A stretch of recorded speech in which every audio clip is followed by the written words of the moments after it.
Corona काल में जो सहायता है 5 जगहों पर 600 किट बांटे गए हैं, जिसमें से 200 किट उसमें ऑक्सीमीटर, पैरासीटामोल, सैनिटाइजर वगैरह भी हमारे जो भोजपुर के कार्यकर्ता हैं यूथ फॉर सेवा के सौजन्य से वहां कार्य चला है और कुल कार्यकर्ता अपेक्षित थे 82, जिसमें से 44 उपस्थित हैं। कोरोना किट जो 200 भोजपुर जिले में बांटा गया है, उसमें आनंद कुमार जी हमारे प्रांतीय टोली के सदस्य हैं, उनका उसमें विशेष सहयोग रहा है। जो उसमें जो किट में था paracetamol, oximeter, sanitizer, thermometer, gargle syrup, cough syrup, काढ़ा पैकेट, गिलोय, मास्क वितरण, 5000 के करीब मास्क का वितरण हुआ है। अनाज वितरण हुआ है बक्सर, नैनीजोर और हमारे भागलपुर में भी हुआ है, मुंगेर में भी हुआ है, जो मिलकर के करीब हमने तय किया 500 पैकेट हुआ होगा, जो अभी मैं आपको सूची दे रहा हूं। अभी हाल ही में जो गंगा में 100 के लिए चर्चा का केंद्र रहा, इधर उत्तर प्रदेश से जो 100 लौट कर जा रहे थे, उधर बक्सर में जो बक्सर तटवर्ती दक्षिण बिहार का इलाका है, वहां हमारे जिला के संयोजक बक्सर जिले के और हमारे सह संयोजक अजय वर्मा जी और हरिशंकर गुप्ता जी के नेतृत्व में जिलाधिकारी से मिलकर के और स्थानीय प्रशासन के सहयोग से जो 100 मिले हैं, उनको प्रशासन के सहयोग के साथ और अपने गंगा समय कार्यकर्ताओं के द्वारा 100 को मिट्टी में अंत्येष्टि करने का काम किया गया है। वृक्षारोपण जो हुआ है उसमें पीपल, पाकड़, बड़, महोगनी, सागवान, नीम, आंवला, जामुन का हुआ है। अभी हाल ही में 26 जनवरी को भीष्म जयंती समारोह कार्यक्रम निर्धारित था, उसमें हम लोगों ने करीब 6 स्थानों पर भीष्म जयंती का कार्यक्रम हुआ है। उसमें है बक्सर का किला मैदान, सती घाट, नैनीजोर बक्सर में है, मुंगेर में हुआ है, भागलपुर में हुआ है और भोजपुर में भी हुआ है।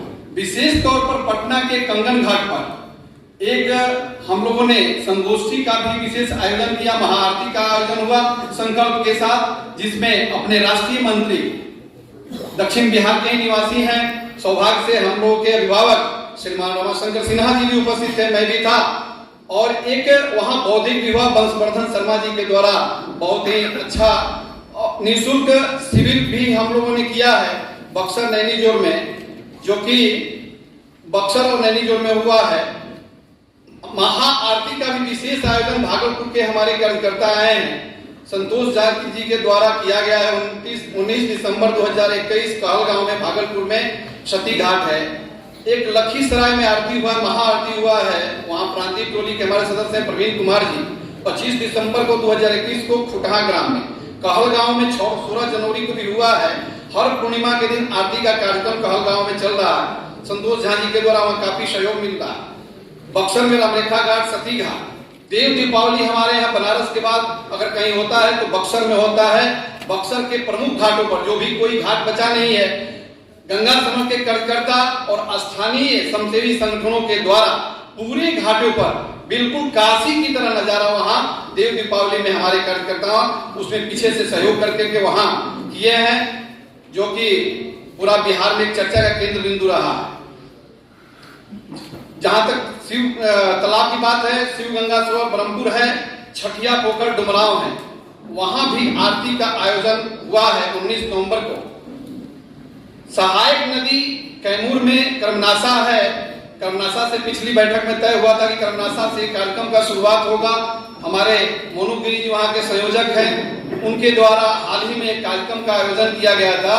कर्मनासा चूंकि शापित नदी कहा जाता है, श्राप से उसको कोई जल अपने को अर्पण नहीं करता है, इस नाते गंगाजल जाकर के गंगाजल लेकर के उस नदी में अर्पण किया गया। अर्पण कर करके वहां के लोगों को ये गंगा के प्रति श्रद्धा और सहायक नदी कर्मनासा के प्रति भी श्रद्धा का काम उसमें आगे भी कार्यक्रम होने वाला है। 12 मार्च को आजादी के अमृत महोत्सव के अवसर पर पटना के जनार्दन घाट पर दीघा में है, गंगा समग्र और रिवर क्लीन अप के संयोजन में बच्चों द्वारा एक पेंटिंग घाट स्वच्छता गंगा महाआरती का आयोजन किया गया, जिसमें सर्वश्रेष्ठ प्रतिभागी को पुरस्कृत किया गया है। अपने प्रचारक हरेंद्र प्रताप जी वहां उपस्थित थे। इसके साथ ही घाट पर वृक्षों की प्रदर्शनी भी दिखाई गई। मुंगेर में एक खास तौर पर जानवरों के लिए बड़े ही विशेष तौर पर वे अंत्येष्टि के लिए हमारे प्रांत के सह संयोजक जय किशोर पाठक जी और वहां के जिला संयोजक गोपाल शर्मा जी के द्वारा जिलाधिकारी को ज्ञापन देकर के जानवर जो मरते हैं उनके अंत्येष्टि के लिए मिट्टी में गाड़ने के काम का शुभारंभ हुआ है। और क्षेत्रीय बैठक पटना में 3 से 4 जनवरी बिहार झारखंड का हुआ था, जिसमें अपने अभिभावक श्रीमान रमाशीष भाई साहब भी उपस्थित थे। हम सबों का सौभाग्य था कि पटना में ही हुआ। बाकी बहुत सारे कार्यक्रम भाई साहब, रोजाना आरती होता है। थोड़ा सा जैसा आप सबको विदित है, गंगा समग्र गंगा जी और उसकी सहायक नदियों को लेकर के ये अविरल रहें, निर्बल रहें, इस पर कार्य कर रहा है। कोई नदी एक नदी अकेले नहीं होती है, एक नदियों का तंत्र होता है। हमारे प्राचीन संस्कृति में नदी, नाला, तालाब, कुआं, ये सब एक तंत्र हैं और हमने इनको शब्द दिया है जल तीर्थ। इसलिए सारे जल तीर्थों को अविरल रखना, निर्मल रखना, इसके लिए कार्य योजना बनाना, पिछले कार्यों की समीक्षा करना, उसका मंथन करना, इस उद्देश्य से यह गंगा समग्र का जो संगम है, इस उद्देश्य से आयोजित है। गंगा समग्र के विभिन्न आयाम के बारे में जैसा मैंने कहा कि जल तीर्थ, गंगा जी, उसकी सहायक नदियाँ, तालाब, ये नदियाँ स्वच्छ हों, इसके लिए घाटों पर काम, इनके प्रति आस्था का निर्माण, उससे आरती का काम, वृक्षारोपण का काम, इनके तट पर जो रहते हैं 24 के 18 घंटे 16 घंटे तक ऐसे गंगा आश्रित, उनके बीच में काम, गंगा जी के प्रति, जल के प्रति, नदियों के प्रति सभी के अंदर संवेदना पैदा हो। इसलिए विद्यालयों में बच्चों के बीच ये काम जाए तो अच्छा रहेगा, इसलिए विद्यालयों में काम ऐसे 15 आयाम बना करके गंगा समग्र इस कार्य को कर रहा है। गंगा प्रदूषण एक बड़ी समस्या है। मैं कालगांव खंड की बात करता हूँ। डॉल्फिन अभयारण्य क्षेत्र है और वहाँ पे गंगा का गार्बेज, हम लोग गंगा आरती करते हैं प्रत्येक माह। और गंगा डॉल्फिन अभयारण्य क्षेत्र भी है, समग्र उत्तरवाहिनी है। गंगा और कोसी का संगम स्थली पे बाबा बटेश्वर स्थान है, विराजते हैं। गुप्त काशी है। इतनी समृद्ध संस्कृति के बावजूद भी उपेक्षा, और खास करके टीपीसी पर अभी हम जनहित याचिका किए हुए और आरटीआई भी से पूछे हैं।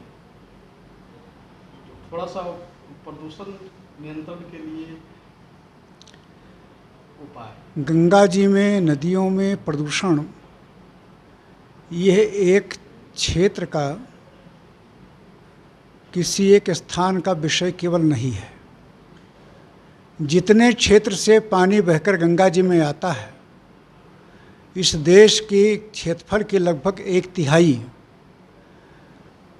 कहीं पर आप प्लास्टिक फेंकोगे, अंत में बहकर गंगा जी में ही आएगा। आप भोजन करके थाली फेंकोगे, अंत में बहकर गंगा जी में ही आएगा। आज गंगा जी विश्व की 10 उन नदियों में गिनती होती है जिनके माध्यम से समुद्र में 90% प्लास्टिक आते हैं। और इसलिए इन सारे क्षेत्रों में, छोटे छोटे गांव से लेकर, गलियों से लेकर के बड़े शहर तक, एक जन जागरण, जन अभियान जब खड़ा होगा। आज आपने जो गाद की बात की है, सिल्टिंग की बात है, ये पहाड़ के लोग मान लिए हैं कि गंगा पहाड़ उन्हीं का है। जब ये रहा कि पहाड़ सबका है, आज पहाड़ पर जिस प्रकार की सड़कें बन रही हैं, घर मकान बन रहे हैं, उससे बड़ी मात्रा में गाद आ रहा है और उसी के अनुपात में प्रवाह कम हुआ है तो और जम जाता है। थोड़ी सी आपके यहाँ समस्या फरक्का बांध की भी मानी जा सकती है।